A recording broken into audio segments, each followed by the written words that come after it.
एक बार सभी संत महात्मा मिलकर प्रेम से बोलिए, धन्य निरंकार जी, धन्य निरंकार जी। साध संगत जी, दास आप जी सभी संत महात्माओं के चरणों में एक छोटी सी विचार लेकर आए हैं। आशा है आप जी सभी संत महात्मा इस विचार को लास्ट तक जरूर सुनेंगे। साध संगत जी, बात एक गांव की है। उस गांव में एक महात्मा जी का आश्रम था।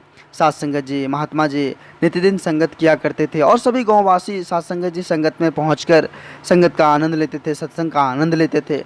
साध संगत जी, महात्मा जी का बस एक ही संदेश था सभी के लिए कि सभी भाईचारा बनाकर रखो, सभी प्रेम पूर्वक रहो, आदत से रहो, एक दूसरे से मिलजुल कर रहो और सत्संग में आओ। साध संगत जी महात्मा जी की बातों को सभी मानते थे, सभी उनका आदर सम्मान भी करते थे। सब कुछ ठीक ठाक चल रहा था।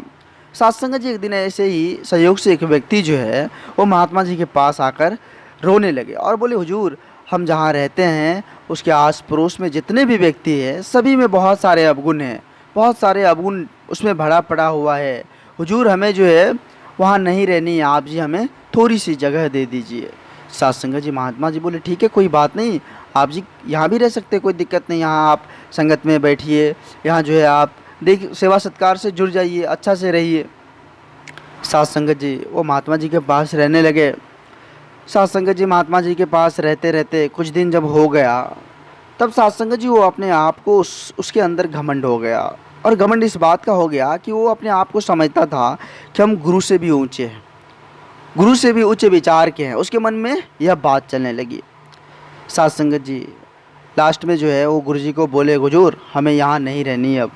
बोले ठीक है, आपको जो है जहाँ जाना है आप जा सकते, कोई दिक्कत नहीं है।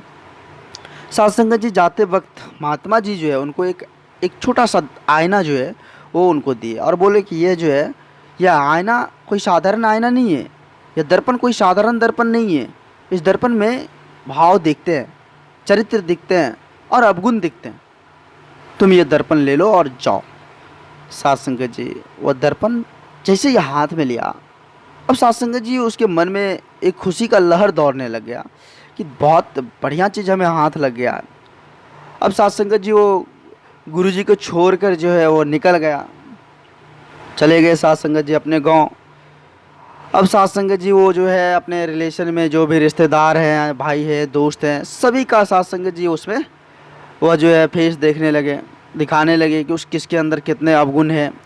अब साध संगत जी किसी के पास जाता और उसको ऐसे दर्पण दिखाता तो साध संगत जी ढेर सारे अवगुण सामने आ जाते और इसके प्रति भी जो अवगुण उसके अंदर में था वो भी दिखने लग जाता। तो साध संगत जी उससे भी उसको वैर हो गया, तकरार हो जाता था। अब साध संगत जी भाई है, भाई भी उस दर्पण में देख लिए कि अपना फेस जो भी अवगुण है, जो भी साध संगत जी उसके अंदर जो भी बातें हैं, वो साध संगत जी भाव है वो सामने आ जाते थे। वो देख लेते थे कि हमारे भाई का हमारे प्रति भी क्या भाव है। तो साध संगत जी उससे भी उलझन हो जाती थी, उससे भी झगड़ा हो जाता था। इसी तरह साध संगत जी जहाँ भी जाता था उसको झगड़ा का ही सामना करना पड़ता था, एक दूसरे से वैर तकरार, बस और कुछ नहीं। यहाँ तक साध संगत जी वे अपने माता पिता को भी साध संगत जी उसमें फेस दिखाएं और माता पिता साध संगत जी अपने बेटे के प्रति क्या है, क्या बातें हैं, वो भी सामने आ गया। तो फिर माता पिता से भी झगड़ा। अब साध संगत जी सबसे झगड़ा, कहीं उसको चैन ही नहीं था। अब करे तो करे क्या, अब तो साध संगत जी परेशानी दुगुनी हो गई। साध संगत जी दौड़े दौड़े चले गए फिर महात्मा जी के पास, उनके चरणों में गिरकर रोने लगे, हुजूर यह दर्पण जिस दिन से हमारे हाथ लगे हैं उस दिन से हमें चैन ही नहीं है। हम बेचैन रहते हैं, जिसके भी फेस को देखते हैं वो अवगुण, हमें ढेर सारा अवगुण हमें दिखाई देता है। उसके भाव को देख लेते हैं कि मेरे प्रति भी उसका क्या भाव है और उससे हमें तकरार हो जाता है। यहाँ तक हमारे माता पिता से भी हमको तकरार हो गया हुजूर। साध संगत जी महात्मा जी मुस्कुराते हुए बोले कि यह दर्पण सिर्फ और सिर्फ तुम अपने भाव को देखने के लिए हमें तुम्हें दिए थे कि तुम अपने भाव को देखो, तुम अपने अवगुण को देखो, तुम अपने जो अंदर की जो भी बातें हैं उसको देखो और जहाँ भी कमजोरियाँ हैं उसको सुधार करो। इसलिए मैंने तुम्हें यह दर्पण दिया था। लेकिन तुम तो पूरे संसार के अवगुण भाव और उसके मनोदशा को देखने के लिए चले गए। पहले खुद की कमजोरी क्या है, खुद के अंदर क्या है, पहले उसको देखना चाहिए। ये ज़रूरी नहीं कि संसार कैसी है, पहले खुद को बदलना। खुद को अगर बदल जाए तो फिर आज संसार खुद बदल जाता है। नज़र नहीं, नज़रिया बदलने की ज़रूरत है।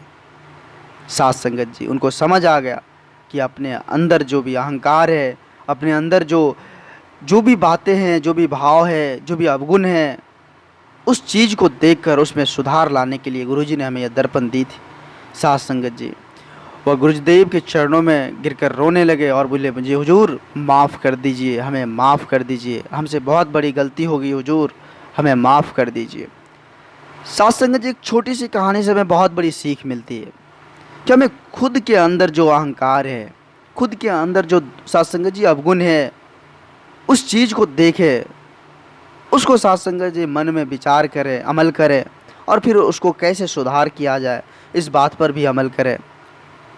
साथ संगत जी, खुद को अगर अच्छे होंगे तो फिर पूरा संसार अच्छे हो जाएंगे। दास आप जिस भी संत महात्माओं के चरणों के धूल के समान है। दास आप जिस भी संत महात्माओं के चरणों में छोटी छोटी कहानियाँ लेकर आते रहता है। आप जिस भी संत महात्माओं का भरपूर प्यार, भरपूर आशीर्वाद दास को मिल रहा है। आगे भी साथ संगत जी इस तरह का लार प्यार दास के साथ बनाए रखना अरदास है। अगर ये छोटी सी विचार आप जिस भी संत महात्माओं को अच्छा लगा हो तो साथ संगत जी सभी संत महात्माओं के बीच शेयर करें और दास के चैनल को सब्सक्राइब करना ना भूलें। साथ संगत जी, एक बार सभी संत महात्मा मिलकर प्रेम से बोलिए, धन्य निरंकार जी, धन्य निरंकार जी।